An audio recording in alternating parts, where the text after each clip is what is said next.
It's like a family. And it's wonderful. It's just something that you just can't get other places.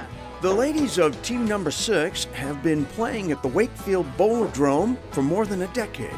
Yeah, we have 2 days of that. When I first got in the league, I had no idea you were playing the points. I just thought it was for fun.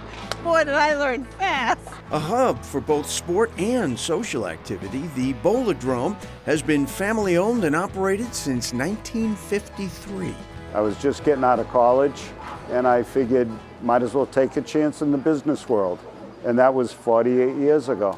Tom Giordano took over the business from his Uncle Sal in 1976. Candlepin is unique because it's only a New England, Canadian maritime game.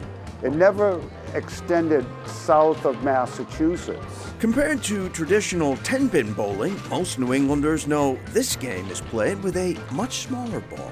Smaller pins that are shaped, well, like a candle, and not 2 but 3 chances to knock them down. Candlepin is a great equalizer. 9-year-old can compete with a 70-year-old. According to the International Candlepin Bowling Association, the first game was played in Worcester in 1880, and from there the sport's popularity slowly grew. It was the social epicenter of the town. You can imagine 100 people bowling and then more spectators. The place was quite full. In 1957, when the Bowladrome was destroyed by fire, everyone in the area rallied to rebuild it. Masons, electricians, contractors all came together. It burnt down in May of '57. By September of '57, they were reopened. After a busy stretch in the 70s and 80s, the popularity of the born-again Bowladrome and candlepin bowling itself began to decline. Last man standing. But after persevering through the pandemic, Giordano says he's starting to see interest increase. So these are my candlepin rosary beads that I made many years ago. We tried it, loved it. She said it's good for her. It improves her daily skills. Husband and wife Stephen and Tracy Kaon just started bowling in 2022. A number of years ago, I had a major car accident, and it helps my balance too. Bowlers aren't the only visitors here either. Hollywood has come knocking more than once. One night, I was behind the counter, and this gentleman walks in, and he asked me if he could take some pictures. I'm with Amazon.com, and George Clooney wants to film a movie starring Ben Affleck. Set in the 1970s, the 2021 film The Tender Bar was filmed mostly in Massachusetts. George Clooney was running through the Bowladrome, and he dragged me outside to ask me my opinion on a shot. That was pretty good. After that came the Oscar-nominated Holdovers, starring Paul Giamatti. You've done this before, have you?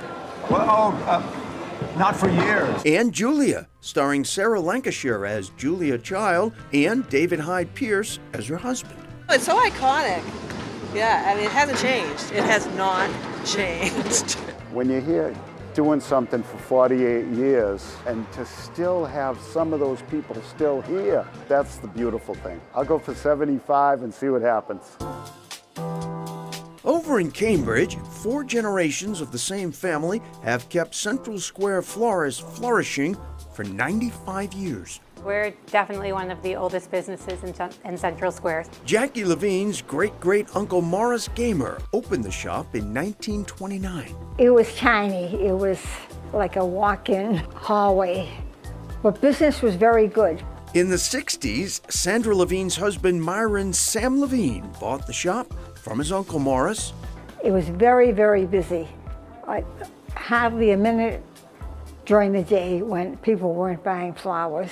Eventually, Sam and Sandra's son David joined his parents in the family business. Back in the 80s, I told my parents that we needed to have computers in the store, and they said absolutely not. Eventually, of course, they agreed to it. Kind of like how now with my daughters, I say no to things and they say yes, and eventually they get their way. Now, David's daughters Jackie and Michelle are continuing the family tradition. Okay, so let's start with the hydrangea. It was just like in my blood, like it was just something that was very normal to me. Over nearly a century, this family has seen the business evolve from a small bucket shop where customers made their own arrangements to the introduction of the internet to its current, mostly delivery model. With the way the internet is and how we have access to growers all over the world, we can carry flowers that we absolutely did not carry previously. Cleaner designs, sleeker, tighter. Having my daughters come to the business, it's been very meaningful to me.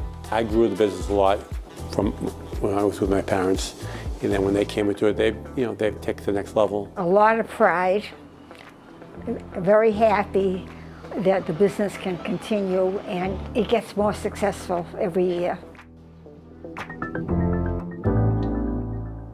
Jackie says it was pretty clear from the beginning that she would end up in the family business. In kindergarten, when she was asked what she wanted to do when she grew up, she drew a flower shop. And back to the Bowladrome, Tom and his wife got to step in front of the cameras for one of those Hollywood shoots. They both made brief cameos in The Holdovers. Up next, a hip spot hits a milestone.